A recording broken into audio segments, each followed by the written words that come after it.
Welcome. In this video, I'll show you how to fix enable to send links and photos on WhatsApp and iPhone. If you find this video helpful, please leave a like and subscribe to the channel for more such tutorials. The first up, if you haven't tried yet, you can go ahead and try to at least restart your phone. Now, once your phone restarted, well, go ahead and test if it works. If that doesn't work, go ahead over and find settings, the settings app. Then go to scroll down and find apps at the very bottom right here. You can go ahead and tap on it and just find WhatsApp. Okay, WhatsApp right here at the very bottom as well. So just tap on it, and then in here just make sure that it has full permission to access your photos.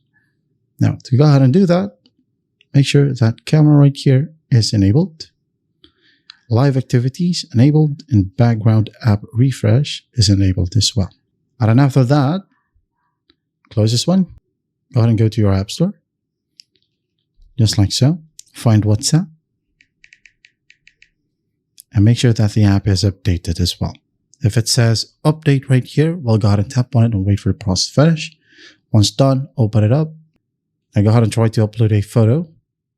Right here, tap on the plus sign, tap on photos, and then you'll be able to see a pop-up right here. Go ahead and tap on continue. And then make sure that you allow full access, not limited access, okay?